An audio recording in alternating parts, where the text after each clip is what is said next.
Hello प्रिय मित्रों, good morning सबको, वेरी गुड मॉर्निंग सबको, राधे राधे सबको, राम राम जी सबको, जय श्री कृष्ण।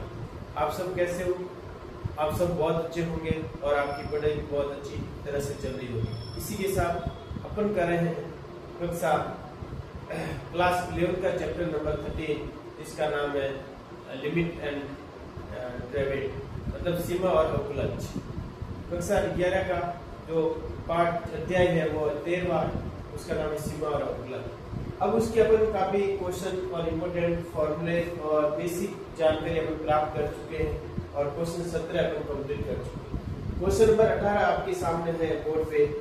क्वेश्चन नंबर 18 में क्या कह रहे हैं, देखो ध्यान से। Limit x tends to 0 ax plus x cos of x b sin of x, b is not equal to 0। और अपन हल करते वक्त ध्यान रखना, लिमिट x टेंड्स टू 0 लगेंगे ax plus x cos of x b of sin of x। Limit x tends to 0 x a plus cos of x b sin of x। तो limit लगेंगे x tends to 0 x upon sin of x। इसको अपन ये वाला term इसके साथ अपन गुणा किया, ये वाला टर्म अलग किया, और लिमिट ax ये वाला टर्म इसके साथ अलग किया, फिर इसके साथ ये दोनों टर्म अलग किया। x के साथ b of sin of x हो गया और a plus cos of x के साथ ये हो गया b, ठीक है ना। ये b अलग किया, इसके साथ b रखा और इसके साथ sin of x। फिर देखो अब ये मिलके 1 हो रहा, ये क्या हो रहा 1, ये अपन पढ़ चुके हैं पहले। x sin of x theta माना है अपन, तो इसका मान 1 होता है। क्या होता है 1। और इधर अपन देखो a cos of x, ये x के स्थान पे 0 या लिमिट अप्लाई करने पर इसका मान 0 हो रहा है और इसका मान 1 हो रहा है। तो ये a plus 1 हो गया और b हो गया, तो इसका 1 से गुणा हो रहा है तो कोई फर्क नहीं पड़ता, a plus 1 upon b इसका आंसर। तो ऐसे क्वेश्चन आप ध्यान से देखिए प्रिय मित्रों। ये क्वेश्चन बहुत इंपॉर्टेंट है कंप्यूटेशन के हिसाब से, फर्स्ट ग्रेड सेकंड ग्रेड और कंप्यूटेशन में जो होने वाला है एसओ वाला एग्जाम, जो हिस्ट्रिकल ऑफिसर है उसमें ही काम होगा।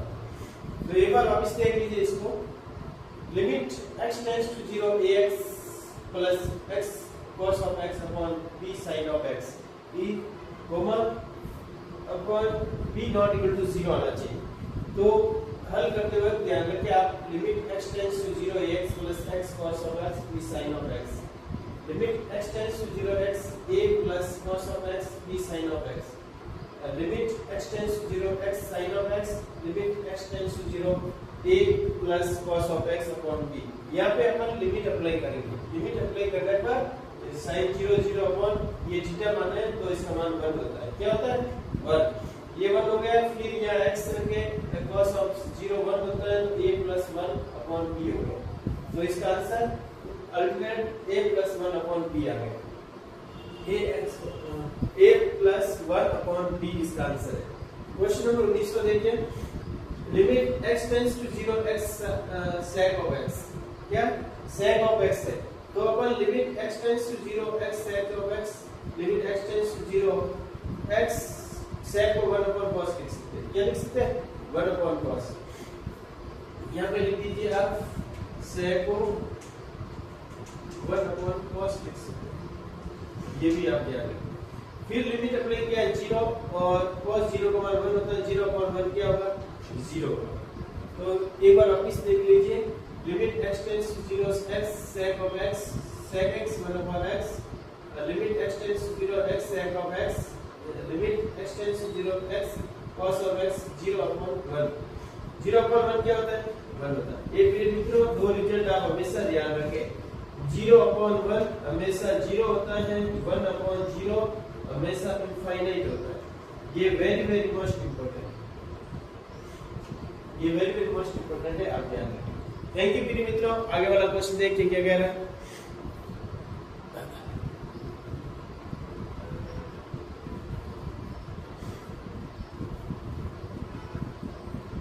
आगे वाला क्वेश्चन में आप, ये क्वेश्चन बहुत इंपॉर्टेंट है, उसकी प्रैक्टिस करनी है क्वेश्चन की, और प्रैक्टिस करोगे तो ये आपको बहुत अच्छी तरह से याद होगी। इसमें फॉर्मूले भी काम आ रहा है, फॉर्मूले यूज लेते हुए ये क्वेश्चन करना है। आगे वाला क्वेश्चन देखो, 20वां क्वेश्चन क्या कह रहा है।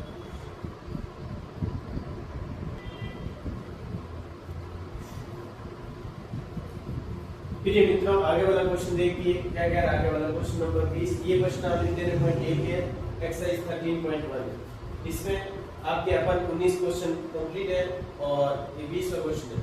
Limit x tends to 0 sin ax plus bx ax plus sin of bx ab और a plus b equal to not equal to 0 होना चाहिए। Limit x tends to 0 sin of ax plus bx ax plus sin of b of x। तो अपन इसमें अलग-अलग करेंगे।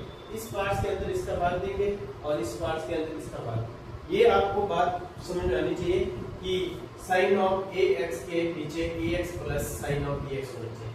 bx के नीचे upon sin ax plus sin b of x होना चाहिए। फिर इसके साथ दोनों के साथ लिमिट अप्लाई करनी। इसके साथ लिमिट फिर इसके साथ limit x tends to 0 sin of ax upon ax limit apply करें तो ये आया क्योंकि sin ax upon 1 plus sin of ax upon ax ये लिमिट अप्लाई करें। फिर इसके साथ लिमिट अप्लाई की तो 1 अपॉन ax अपॉन bx ये अलग हो गया, sin bx अपॉन bx ये अलग हो गया। अब देखो इसको लिमिट अप्लाई करने के बाद इसका अपन परमेयकरण किया। क्या परमेयकरण जो bx है उसको ऊपर नीचे अपन गुणा किया bx को। ये ऊपर वाला सेम टू सेम है ax ये x अपना सेम टू सेम और 1 प्लस sin ऑफ ax के परमेयकरण किया। फिर ये भी देख लीजिए sin ax को a अपॉन bx x कर गया, a अपॉन b बचा, sin b upon bx upon bx बचा। ठीक है ना। अब अपन लिमिट अप्लाई करेंगे। क्या करेंगे? Limit apply. यहाँ पे देखिए sin ax upon a 1 plus limit b of x equal to 0 sin bx upon b upon b और 1 upon a upon b limit x tends to 0 sin bx upon bx। अब limit x tends to 0 x equal to 0 bx equal to 0 सब रखने पर यहाँ पे रखने पर 1 बन रहा है 1 प्लस b अपॉन a बन रहा है। b अपॉन क्या बन रहा है? a बन रहा है यहाँ पे और यहाँ पे बन रहा है 1 upon a plus b upon ये पूरा टर्म 0 हो रहा है। ठीक है। तो यहाँ पे भी ध्यान रखना आपको, यहाँ पे आपके a है, यहाँ पे क्या है? a है, ध्यान रखना यहाँ पे a है, a होगा। ठीक है ना। ये दोनों आ गए। फिर इनको अपन क्या किया? इसको एलसीएम लेके सॉल्व किया। एलसीएम लेके सॉल्व किया तो फिर यहाँ पे आपके टर्म बन रहा है एलसीएम लिया 1 प्लस a 1 प्लस a ये की बना तो a b इसका एलसीएम आ गया। a b क्या गया? यहाँ पे a गया, फिर यहाँ पे b आ गया, सेम टर्म आ गए तो a upon b a plus b और यहाँ b a प्लस b हो गया। तो इन दोनों को ऐड किया, दोनों को क्या किया? ऐड किया। यहाँ पे एलसीएम लिया तो ये गया, फिर यहाँ पे तो दोनों बनके a plus b a plus b cancel हो गया। आंसर क्या आ गया? 1। आंसर क्या है? 1। ये भी ध्यान रखना, बहुत इंपॉर्टेंट क्वेश्चन है, वेरी वेरी मोस्ट इंपॉर्टेंट है। एक बार वापस देख लीजिए। Limit x tends to 0 sin a of x plus bx sin ax में ax plus b sin of b of x ab और a plus b not equal to 0 होना चाहिए। Limit x tends to 0 sin ax plus bx upon ax plus sin of b of x। अब limit apply किया हम दोनों के साथ limit apply नहीं की, दोनों का टर्म अलग अलग किया। ये टर्म इसके साथ फिर ये टर्म इसके साथ, दोनों को अलग अलग किया। फिर अपन क्या किया? इसको परमेयकरण किया क्योंकि 1 प्लस sin ऑफ ax से डिवाइड किया। दोनों ax से क्या दिया? डिवाइड। ax से डिवाइड देने पर क्योंकि यहाँ पे ax कट गया इसलिए ax से डिवाइड देने पर यहाँ पे ax से डिवाइड दिया, ax से भाग देने पर ax से भाग दिया। ये ध्यान रखो, ax से भाग दिया तो ax 1 आ गया, फिर sin of bx upon a। तो ये एक फॉर्मूला बन गया अपने पास। और इधर भी क्या bx से डिवाइड दिया, क्या bx से डिवाइड दिया तो यहाँ bx से डिवाइड दिया, bx से भाग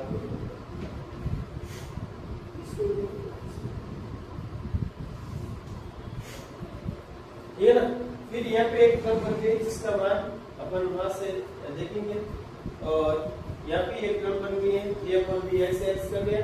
फिर यहाँ एक term sin ax upon ax और 1 plus limit sin bx upon b upon a to b to a और 1 plus a upon b limit x tends to 0 sin bx upon bx तो इसका मान अपन चाहते हैं 1 होता है। ये लिमिट अप्लाई कर लें, लिमिट अप्लाई करने के बाद 0 0 मान 1 ये 1 होता है, sin थीटा अपॉन थीटा अपन ये 1 होता है। तो यहाँ पर बन गया 1 प्लस b अपॉन a, ये पूरा टर्म कैंसिल हो गया, इधर भी पूरा term cancel 1 a plus b upon 1। ये एलसीएम लिया, ये क्या लिया एलसीएम लिया, तो a एलसीएम है क्या है a है, फिर a प्लस b, तो ये ऊपर आ गया a और a अपॉन b, ये फिर b एलसीएम है, b ऊपर आ गया और b a प्लस b हो गया। ये दोनों टर्म का एलसीएम लेके सॉल्व किया, एलसीएम लेके सॉल्व करने के बाद a प्लस b आता है और यहाँ से a यहाँ से b, ये दोनों टर्म कैंसिल हो जाती हैं, तो आंसर क्या हो जाता है 1 आ जाता है। थैंक यू प्रिय मित्रों, ओके ऑल द बेस्ट। ऐसे क्वेश्चन आपको ज्ञानपूर्ण करना है और ये ऐसा एग्जाम जो होने वाला है उसमें ये क्वेश्चन इंपॉर्टेंट होता है। थैंक यू मित्रों, ओके ऑल द बेस्ट, जय हिंद जय भारत।